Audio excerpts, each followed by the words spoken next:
For Krama Media in Johannesburg, I'm Sane Dlamini. Author and motivational speaker Robin Wheeler joins me to discuss his latest book titled Death is the Ultimate Orgasm. Welcome, Robin. Thanks, Sane. So why have you decided to write this book? I've written a number of books, and the series that I was working on for the last 10 years or so is called the Insight series, and there's 6 of those out. And last year I finished the 20th one, so there's 6 out, but I've written more. And I just got to the end of what felt like an era in my life, so I took a break. And as a creative person, sometimes you have to stop what you're doing and wait for something new to happen. So I wanted a new voice, a new inspiration, a new era in my life. And I was in Thailand on holiday, and I ended up meeting with a man called Simon Napier Bell, who is a well-known author and music manager, and it was a very inspiring time. We spent 11 hours together, and this book dropped out of the conversation, and I immediately, sitting there that night, knew that was the title I was looking for, and I just followed the inspiration and wrote it. But is there a specific audience for this book, and why do you say that no one should die before reading the book? Well, I think that's badge that's on the cover that says "Don't die before you read this" it was one of the creative ideas that came when I moved from the writing to the publishing phase of the book. And it's a fun, entertaining concept that draws you in, but it's actually true. I don't think death is handled properly in the world. It's something that's taboo, it's something that's not talked about, and people don't embrace it in life. So that's the one side of it. And in that way, to answer your first question, the book's really for everyone. Adults, it's sort of 18 and over, but everyone needs to embrace death, understand death, obviously in terms of dying properly, but in terms of living properly, because death and life are not separate. So it's taking people to a new level of insight and awareness. And why do you think that death is still a sensitive subject to discuss? A number of reasons, I suppose. One would be that we're afraid of it, and it's the unknown.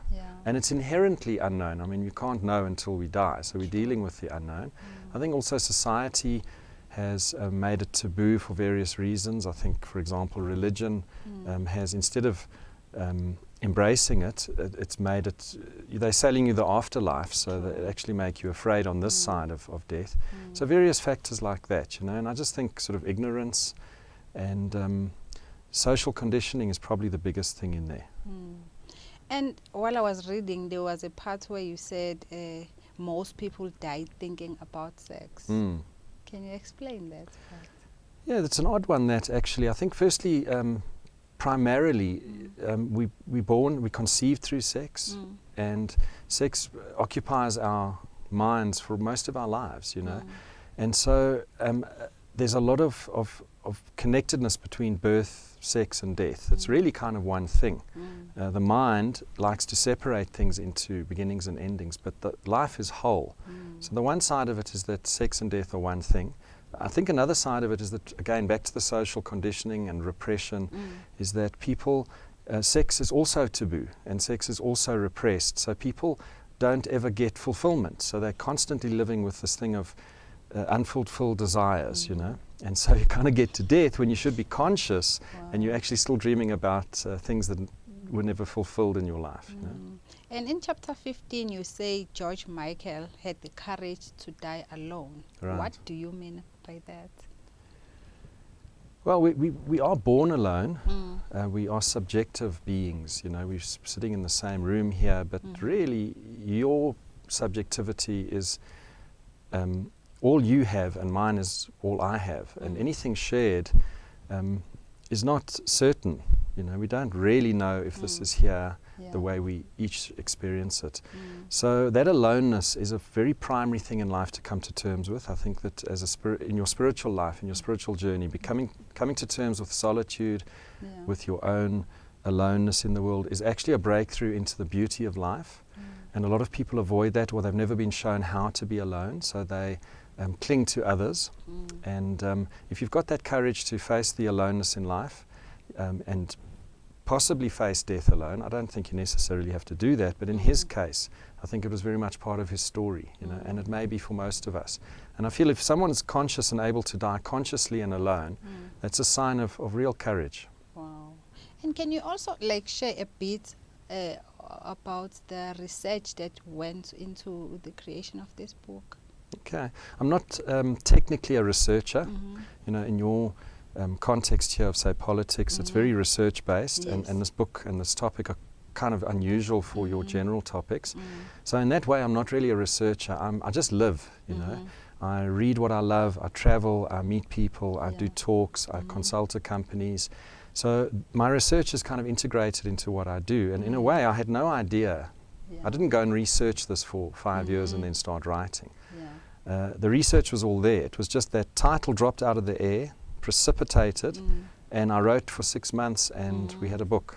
That's how it worked. So my whole life is in there, and it speaks to your whole life. Yes, and I noticed there was a very interesting conversation that you had with the elderly, I don't know if it's a couple, I can't remember, but Paddy and Basil from Bedford View, who seemed better prepared about death. Is that a good way to put it? I think so. I think that was one outcome from it, you know. They're a well-known couple in the community. Basil was a businessman. He retired only a few years ago. And I also was at school with their children and have known them for many years, like I know the Creamer Media family. And I saw them and I had a chat with them, a spontaneous chat over lunch. And because I was writing the book, again, coming back to your research, the interview or the chat became a kind of an interview. And it was just, again, like we said, bringing death up.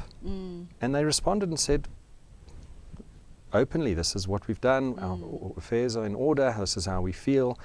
So it was like two people who are at a certain age and have dealt with life appropriately to that age.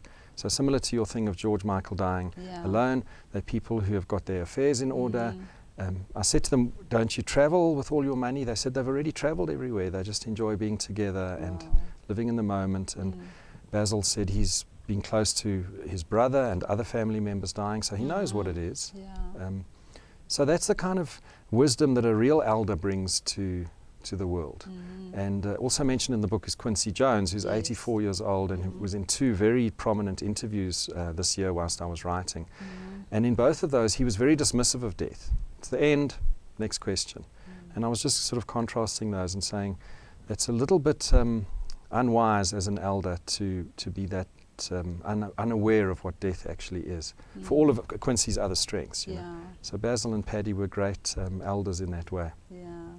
You've also had to face death, if I may say so. Sure. Because your father died. What lessons did you learn from that ordeal? So many lessons, Sane. But I think one of the primary ones is that one must embrace death. If you can be near death, I would recommend it. If you can be near death with someone you love, even more so. It was the most powerful experience I've ever had. And being with him, he was ill for 2 months, and I was with him when he died, holding his hand for his last breaths. And it was a most tremendous experience. I say it was life, death, and love in the room. And it was the most satisfying experience because that's what we're looking for. We're looking for something real.